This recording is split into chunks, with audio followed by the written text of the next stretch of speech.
बाळाचा जन्म हा आयुष्यातील सर्वात आनंदाचा क्षण मानला जातो.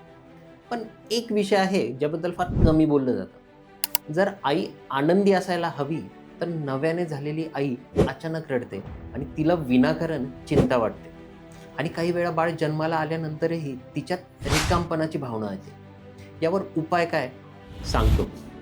आपण बाळाच्या जन्माचा आनंद साजरा करतो, पण आईच्या मनात काय चाललंय हे अनेकदा विचारत नाही.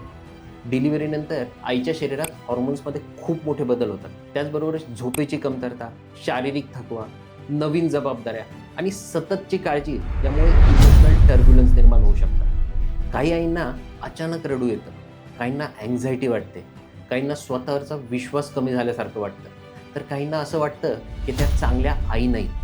महत्त्वाची गोष्ट म्हणजे हे नेहमी वीकनेस सोबतच जोडावं असं नसतं. अनेक वेळा हे पोस्टपार्टम इमोशनल चेंजेसचा भाग असू शकतं. पण समस्या तेव्हा निर्माण होते जेव्हा आईच्या या भावना इग्नोर केल्या जातात.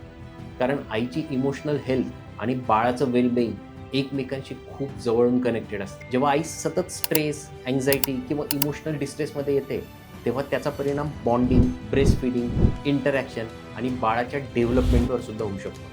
याचा अर्थ असा नाही की प्रत्येक इमोशनल आईमुळे बाळाचं नुकसान होतं. मुद्दा इतकाच आहे की आईची काळजी घेणं हे बाळाची काळजी घेणं इतकंच महत्त्वाचं आहे. म्हणूनच नवीन आईला फक्त ॲडवाईस देऊ नका. तिचं ऐका, तिला मदत करा, तिला विश्रांती द्या आणि सर्वात महत्त्वाचं म्हणजे तिला कसलाही दोष देऊ नका. एका हेल्दी बेबी मागे अनेकदा एक सपोर्टेड मदर उभी असते आणि एक सपोर्टेड मदर तयार करणं ही संपूर्ण कुटुंबाची जबाबदारी असते. जर तुमच्या घरात अलीकडेच बाळाचा जन्म झाला असेल, तर आज एकदा त्या आईला विचारा, तू खरंच कशी आहेस?